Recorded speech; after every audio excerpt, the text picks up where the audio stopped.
લાલ કિતાબ, જેના સામાન્ય અને વૈજ્ઞાનિક ઉપાયો તમારા માટે પથદર્શક અવશ્ય બનશે. લાલ કિતાબ બનશે આપની સમસ્યાનો અંત, જેમાં આપના માર્ગદર્શક રહેશે શ્રી હરિવદનભાઈ ચોકસી.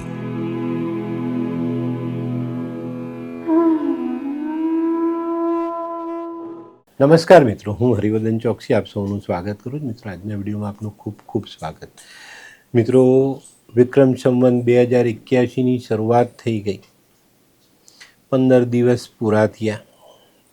આ વિડીયો ઉતારું છું તો આજે 16મો દિવસ છે અને આપણે 3 રાશિના ભવિષ્ય જોયા. હવે આજની ચોથી રાશિ કર્ક રાશિ. કર્ક રાશિ માટે એવું કહેવાય છે કે ભાઈ 2025 અને વિક્રમ સંવત 2081નું વર્ષ ખૂબ સારો સમય લઈને આવ્યું છે. ચોક્કસ હું પણ કહીશ, હું પણ કર્ક રાશિનો માણસ છું. સારું છે. પણ મિત્રો, આ વર્ષના મધ્ય ભાગમાં જે સાવધાની છે, જે તકેદારી છે, એને જો આપણે નજરઅંદાજ કરી દીધી ને તો વર્ષની સફળતા આપણને ખીટી પર ટીંગાડી દે. લાભનો અતિરેક ન કરાય.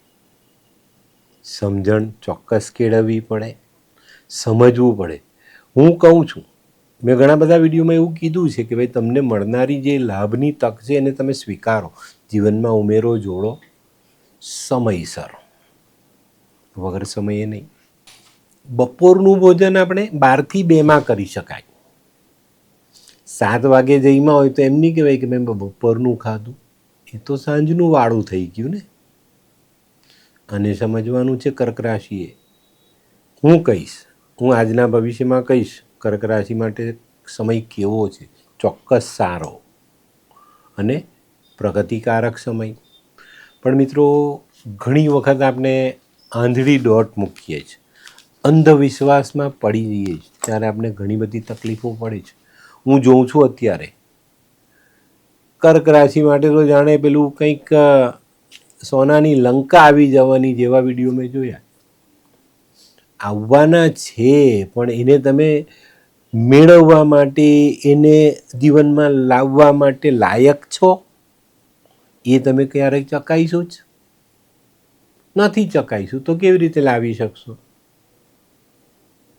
અને આ બધી બાબતોને સમજવા માટે છે ને મેં અમને દર શનિવારે એક વિડીયો મેં શરૂ કર્યો છે. પહેલો વિડીયો આજે લોન્ચ થઈ ગયો, આવતા શનિવારે બીજો આવશે કે લાલ કિતાબના ભેદભરમ.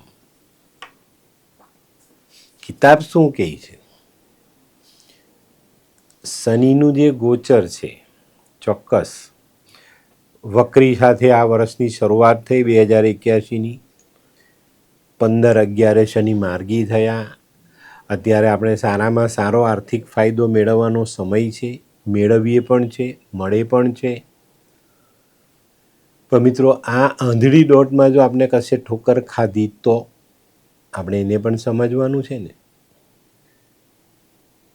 આ વર્ષમાં જો તમે કાળજી નથી રાખતા તો આરોગ્યની બાબતમાં શનિ મહારાજ તમને ઊંચકીને પટકશે.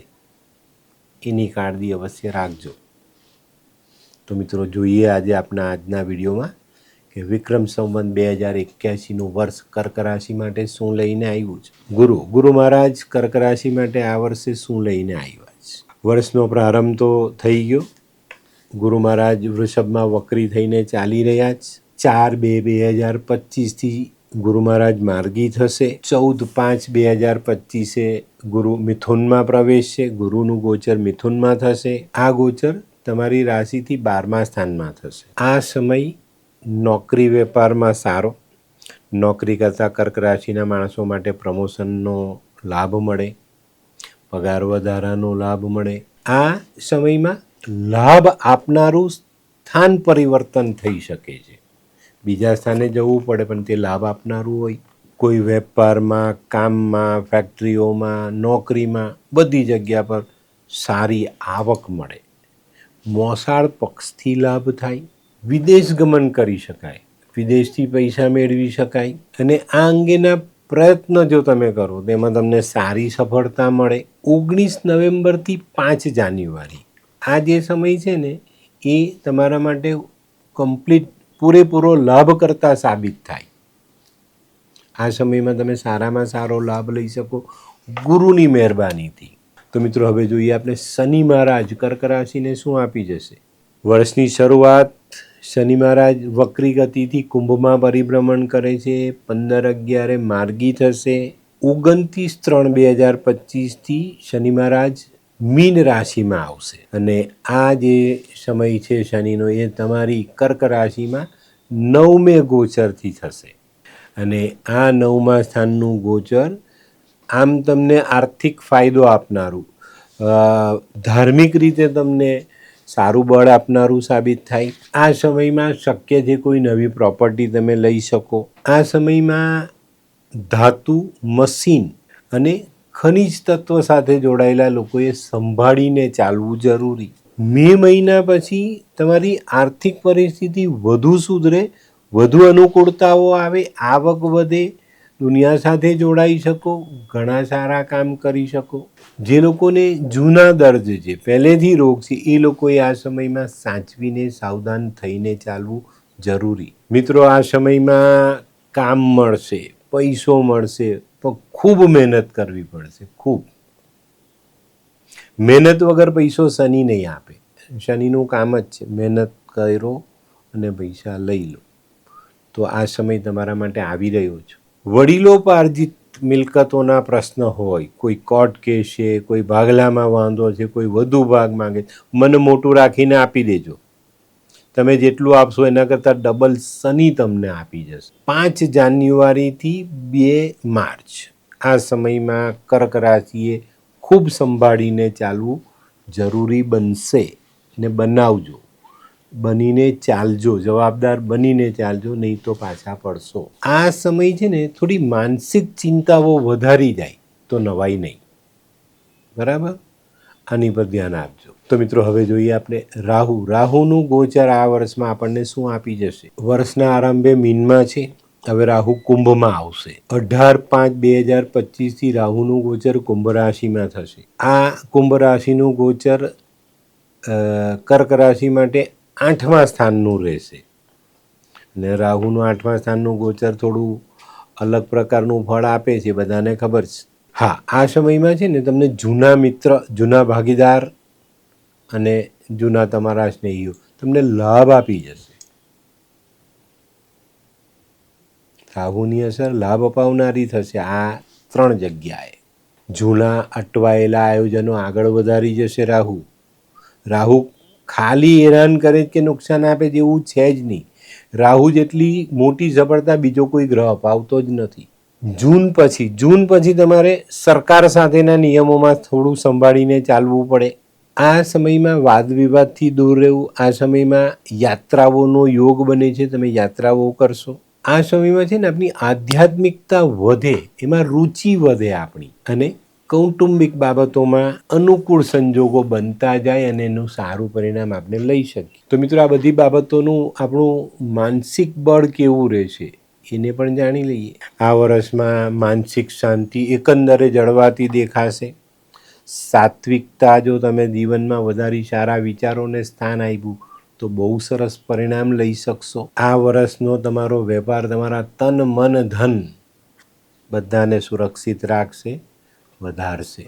તો આ સમયમાં કોઈ નવા સંબંધો તમે વિકસાવો તો એમાં શંકાશીલ નહીં થતા, તો તમને ફાયદો થશે. આ સમયમાં ધર્મના ક્ષેત્રમાં તમે કંઈક સારું કામ કરી અને સારા પરિણામો મેળવી શકશો. આ સમયમાં પરિવારની સ્વસ્થતા અંગે સારું પરિણામ મળે. તો મિત્રો હવે જોઈએ કે ભાઈ આ વર્ષમાં આપણી નાણાકીય પરિસ્થિતિ કેવી રહેશે.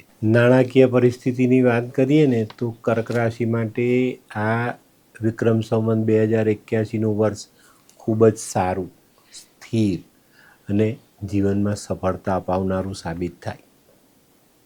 આર્થિક પાસાઓ આપણે દૃઢ બનાવતા જઈએ, મજબૂત બનાવતા જઈએ ને એનાથી આપણા ભવિષ્યનું નિર્માણ પણ આપણે કરી શકીશું. શરૂઆતનો સમય તો સારો જ, પણ વચ્ચેનો સમય પણ સારો અને તમે આર્થિક બાબતમાં સારામાં સારા મોટા લાભ તમે લઈ શકશો. જૂની ઉઘરાણીના નાણાં છૂટા થાય, આવકમાં વધારો થાય, બચત વધારી શકાય. જેમ જેમ વર્ષનો સમય આગળ વધતો જાય તેમ તેમ આપણી નાણાકીય પરિસ્થિતિ મજબૂત બનતી દેખાય. પણ મિત્રો, આ ફાયદો મેં જે શરૂઆતમાં કીધી મધ્ય ભાગ 14/5/2025 પછીનો જે સમય છે ત્યાં કર્ક રાશિવાળાએ થોડા સાવધાન થવું પડશે, સ્થિર થવું પડશે, પોતાની જાતને સ્થિર રાખવી પડશે. આ સમયમાં લીધેલો ખોટો નિર્ણય તમને મુશ્કેલીમાં મૂકી શકે છે. 14/5/2025થી આપણે 12મે રાહુના પરિભ્રમણમાં આવવાની શક્યતાઓમાં આવી જઈશું ને આવશું. આ સમય આપણા ખર્ચાઓમાં વધારો કરાવે, આકસ્મિક ખર્ચો આવે. વૈશાખ વદ છઠ તારીખ 18/5/2025થી રાહુનું પરિભ્રમણ નબળું રહે. આ સમયમાં બીમારી અને અકસ્માત આ બે ઘટના તમારા પૈસા ખર્ચાવી જાય. જો મેં આ વસ્તુ અત્યારે કહી દીધી છે, બરાબર, તારીખ આપી દીધી, તિથિ આપી દીધી, જો આ સમયમાં સાવધાની ન રાખી તો આ બંને બાબત તમને આર્થિક રીતે તો નુકસાન પહોંચાડે જ, પણ શારીરિક રીતે પણ નુકસાન પહોંચાડશે. રાહુ 8મા સ્થાનના ગોચરમાં આવે ને ત્યારે અકસ્માતનો મોટો ભય રહેતો હોય છે. આયોજન ખોરવાય, આર્થિક ભીંસ વધે. એક બીજો સમય છે 21 જાન્યુઆરીથી 2 એપ્રિલ. આ સમયમાં પણ તમારે સાવધાન રહેવાની જરૂરિયાત પડશે. એક નાનકડી વાત કહું, એને સમજી લેજો. ઓવર કોન્ફિડન્સ નહીં. કોઈ પણ જગ્યા પર ઓવર કોન્ફિડન્સ તમને પછડાટ આપશે. તો કર્ક રાશિવાળાએ અહીંયા સાવધાની રાખવાની છે. બીજા પેલા આસમાન પર બેસાડનારા વિડીયો જોઈને ચગી નહીં જતા, નહીં તો કપાસો.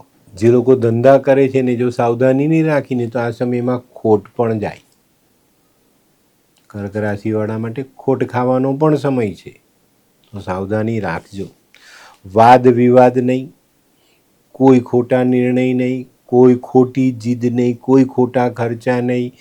જેટલી શક્ય એટલી સાવધાની જીવનને આપીને ચાલશો ને એટલા સારા પરિણામ તમને આ વર્ષમાં મળશે.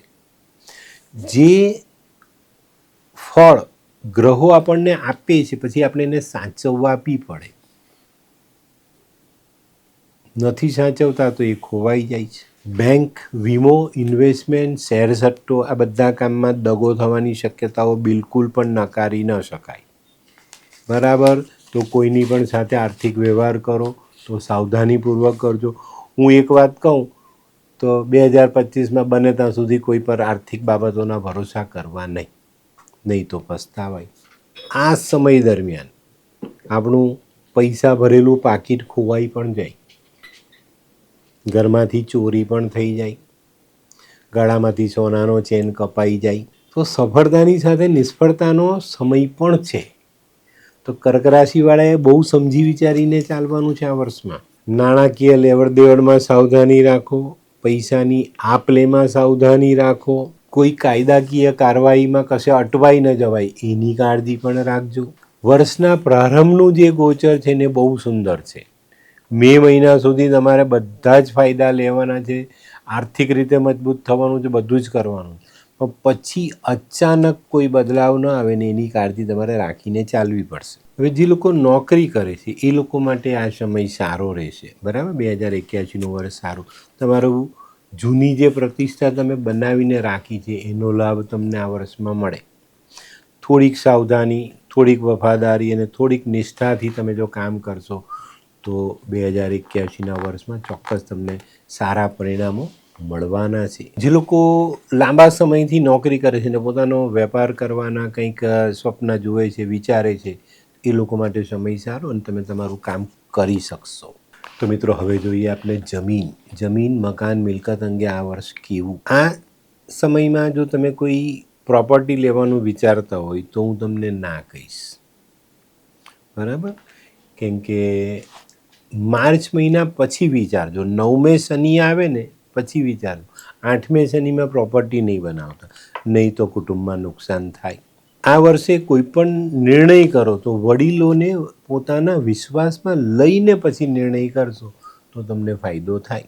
જૂન મહિનાથી લઈને ઓગસ્ટ સપ્ટેમ્બર સુધીમાં તમે સારા નવા આયોજન મિલકત અંગેના કરી શકશો અને સારું પરિણામ મેળવી શકશો. થોડીક જગ્યાએ સમાધાન કરવું પડશે, કોઈક જગ્યાએ ઉદાર નીતિને સાથે રાખીને ચાલવું પડશે. ચાલજો, ચોક્કસ તમને સારા પરિણામો પ્રાપ્ત થશે. તો મિત્રો હવે જોઈએ આપણે દાંપત્ય જીવન, લગ્ન જીવન. આ વર્ષે લગ્ન જીવનની બાબતમાં, કુટુંબની બાબતમાં સારું ફળ શનિ અપાવી જાય. સામાજિક પ્રશ્નોમાં થોડી ધીરજ રાખીને, થોડી હોશિયારી વાપરીને ચાલશો તો તમને સારા પરિણામ તમારા લીધેલા નિર્ણયથી મળે. જીવનસાથી, સંતાન, આપણું પોતાનું પ્રિય પાત્ર, આ બધી બાબતોમાં અમને સારો સથવારો મળે, સારો સાથ મળે અને ચોક્કસપણે એનું સારું પરિણામ આપણે જીવનમાં ઉમેરી શકીએ. પરદેશ રહેતા સ્નેહી સ્વજનો તરફથી સાથ સહકાર મળે, એ લોકોની સાથે મુલાકાત સંભવ છે અને તમે જેની સાથે રહીને આગળ ચાલો છો એ સાથ સહકાર બી તમને મળતો દેખાય છે અને એનાથી તમને બહુ સારા પરિણામો પ્રાપ્ત કરવાનો એક મોકો મળે. એપ્રિલથી શરૂ થઈને જૂન જુલાઈના એન્ડ સુધીમાં એક સુંદર તક તમારી સામે આવે, તમે એને ઝડપશો અને એની પર અમલ કરીને જીવનમાં આગળ ચાલશો. આ વર્ષમાં માન પ્રતિષ્ઠા વધતી દેખાય છે. જે લોકો લગ્ન કરવાને માટે વિચારી રહ્યા, જે લોકોને સુંદર સુશીલ પાત્રો મળે, જીવનસાથી સારો મળે અને એનાથી જીવનમાં આગળ વધી શકાય. તો મિત્રો હવે જોઈએ આપણે દુશ્મનો કેટલા થવાના જ ને કોર્ટ જવું જ કે નથી જવું એને જાણીએ. આ વર્ષ દરમિયાન હરીફો, આપણા દુશ્મનો તો એકદમ સક્રિય થઈને ચાલવાના જ. તો આપણે પણ સજાગ થઈ જઈશું. આપણે બળ નથી વાપરવાનું, આપણે કળથી કામ લઈશું. દુશ્મન પરાસ્ત થશે અને આપણી જીત થશે. હું એક વાત કહું, કોર્ટ કચેરીની બાબતમાં કેસ જ નથી કરવાનો. આપણે નથી કરવાનો, એને કરવો હોય તો કર, હું કેસ નહીં કરું. આપણે કોર્ટ કચેરીમાં સમય બગાડવાનો જ નથી. કારણ બધી બાબત આપણી તરફેણમાં આવતી દેખાય તો શા માટે કેસ કરવો? એમ જ જીતી જઈશું આપણે. અને જ્યાં સમાધાન કર્યું ને ત્યાં તમારો ફાયદો વધી જશે ને એનું નુકસાન વધી જશે. આપણે આને કેમ અજમાવીએ? કાયદાકીય બાબતમાં એક ચોક્કસ તમારા હિતેચ્છુ માણસની સલાહ લેજો. કોઈ સગો, કોઈ વડીલ, કંઈ નહીં. તમારા ઉપર જે વ્યક્તિ ભરોસો કરે છે, તમને જે માણસ સાથ આપે છે, એની એક નાનકડી સલાહ તમને કાયદાકીય બાબતમાં અપ કરી જાય, ફાયદો અપાવી જાય. મોસાળ પક્ષથી થોડો ઘણો સહકાર મળવાની શક્યતા છે, એનો લાભ અવશ્ય લેજો. તો મિત્રો હવે જોઈએ આપણે કે ભાઈ આરોગ્ય કેવું ને પ્રવાસ શક્ય છે કે નહીં આ વર્ષમાં, ને કેવો પ્રવાસ. આરોગ્યની બાબતમાં કહું તો તબિયત થોડુંક સાચવીને રહેવું જરૂરી દેખાય છે. તબિયતની બાબતમાં મે જૂન દરમિયાન ગરમીની અસર આવે, તમારા હાડકાઓને લગતા રોગ જો પહેલેથી હોય તો એની પર સંભાળ રાખજો. શક્ય હોય ને તો એક સલાહ આપું, આ વર્ષમાં પ્રવાસ ઓછા કરજો. બિનજરૂરી ચિંતાઓને કારણે આપણે ઘણી બધી શક્તિઓ વેડફવી પડશે. અહીંયા સાવધાન રહેજો અને કોઈ પણ કામગીરી આયોજનપૂર્વક કાળજી રાખીને આયોજન કરીને અમલમાં મૂકશો ને તો ફાયદો જરૂર થશે. પરદેશ પ્રવાસ શક્ય છે, પણ જો તમને એમ લાગે કે ભાઈ શક્યતાઓ ઓછી છે તો ટાળવો જરૂરી. તો મિત્રો હવે જોઈએ આપણે સંતાનોનો અભ્યાસ કેવો. આ વર્ષ દરમિયાન સંતાનો અભ્યાસમાં તો આગળ વધશે, પણ સંતાનોના આરોગ્યની કાળજી તમારે આ વર્ષે લેવી પડે, તો એની પર ધ્યાન પહેલાં આપજો. ફેબ્રુઆરીથી એપ્રિલ સુધી કોઈક નાની મોટી શારીરિક સમસ્યાઓ તમને સતાવી શકે છે. બાળકોને આ વસ્તુની અસર આવી શકે છે. વિદ્યાર્થીઓ માટે આ સમય સાનુકૂળ અને ઘણી બધી બાબતોમાં સારા પરિણામો મેળવી પણ શકશે. જે લોકો પેલું આર્કોલોજી જેને કહીએ, આપણા ઇતિહાસને લગતા અભ્યાસો કરે છે, એ લોકો માટે આ સમય સારો.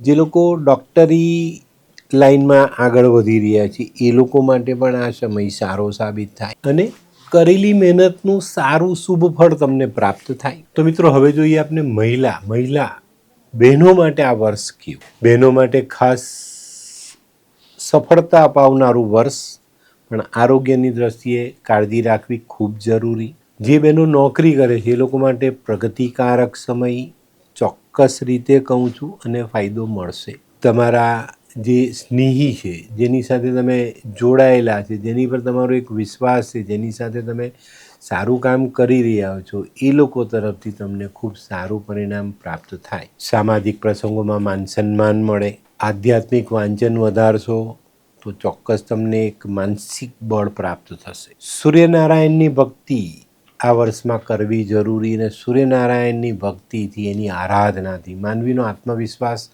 ખૂબ મજબૂત થાય છે. રોજ 11 વાર ગાયત્રી મંત્ર બોલશો ને તો પણ તમને સૂર્યની હાજરીનું ફળ કેવું હોય તેનો અનુભવ તમને થશે. જૂનથી ઓક્ટોબર સુધીનો સમય ફરી પાછો કર્ક રાશિ માટે ખૂબ સારો, અને એમાં પણ ખાસ બહેનો માટે ખૂબ સારો. અને આ સમયમાં જો થોડું ધ્યાન આપીને તમે ચાલશો તો એક સારી બચત કરી શકશો, જીવનનું આર્થિક પાસું મજબૂત કરી શકશો. અને મિત્રો, જેમની જન્મકુંડળીમાં જન્મના ગ્રહો શુભ છે, સારા છે, એ લોકો માટે આ વર્ષ સુવર્ણ સમય લઈને આવ્યું છે, એનું એ કરજો. પણ મેં વચ્ચેનો જે પિરિયડ તમને સાવધાનીનો કીધો, એ સમય ભૂલી નહીં જતા, નહીં તો તમારે આખા વર્ષની સફળતા, આખા વર્ષની કમાણી, આખા વર્ષની બચત આમાં લગાવી દેવી પડે. તો સારા ને ખરાબ આ બંને સમયની ઓળખ આપણે કરવાની, એ સમયમાં સાવધાન રહેવાનું, બચીને ચાલવાનું, ચોક્કસ આપણે ફાયદો થાય. ને જે શરૂઆતના સમય છે ને, એ તમારો મે મહિના સુધીમાં તમને અઢળક ધન અપાવે એવો સમય છે. તેની પર ધ્યાન અવશ્ય આપજો. તો મિત્રો, આ હતું તમારા માટે કર્ક રાશિનું જે વાર્ષિક ફળ છે, તમારું કુંડળી પ્રમાણે કે તમારી રાશિ પ્રમાણેનું, તે મેં તમને વર્ણન કર્યું. જો આજનો વિડીયો ગમ્યો તો લાઈક કરો, શેર કરો, યુટ્યુબ જોનારા શેર કરે અને સબસ્ક્રાઈબ કરે. તો મિત્રો, હવે 2-4 નાના ઉપાય જાણી લો, એ કરતા રહેજો, જેથી કરીને આપણે જે નુકસાનનો સમય છે, જે તકલીફનો સમય છે, એમાં આપણે મોટી રાહત રહી. શિવની ભક્તિ તો આપણે કરવી જ પડે, આપણો આરાધ્ય છે. માતાની સેવા, માતા જેવી સ્ત્રીઓની સેવા, દૂધનું દાન. દૂધ, તમારી કુંડળીમાં ચંદ્ર સારો છે તો દૂધ દાન અવશ્ય કરો. કોઈ ગરીબને, માંદાને, નાના બચ્ચાઓને દૂધ પીવડાવો. બરાબર. ચોખાનું દાન કરી શકાય, કોઈ ગરીબને આપણે મદદ કરી શકીએ, કોઈને ખવડાવી શકીએ, કોઈને દૂધ પીવડાવી શકીએ, ચાંદીની વસ્તુ દાનમાં આપી શકીએ, શિવજીની આરાધના કરી શકીએ, શિવજીનો ગાયના દૂધથી અભિષેક કરી ને મા પાર્વતીની આરાધના કરી શકાય. ચોક્કસપણે જે નાના નાના ઉપાયો છે તે કરો. સફેદ રેશમી વસ્ત્રમાં ચોખા બાંધીને દાન કરી શકાય, સફેદ રેશમી વસ્ત્ર કોઈને દાનમાં આપી શકાય. અને ખાસ મોટી ઉંમરની વિધવા સ્ત્રીઓને જો તમે મદદ કરો છો તો માની સેવા થઈ, અને જેને જરૂરિયાત છે એની આંતરડી જો ઠરે, આપણા જીવનમાં આપણે ઘણું બધું મેળવી શકીએ. ઓમ નમઃ શિવાયનો જાપ અવશ્ય કરજો, ચોક્કસ તમને સારામાં સારા પરિણામો પ્રાપ્ત થશે. તો મિત્રો, હું હરિવર્ધન ચોકસી આપ સૌની રજા લઉં. ફરી મળીએ નવા વિડીયોમાં નવી જાણકારી સાથે. ચાલો, બદલીએ જિંદગી. નમસ્તે.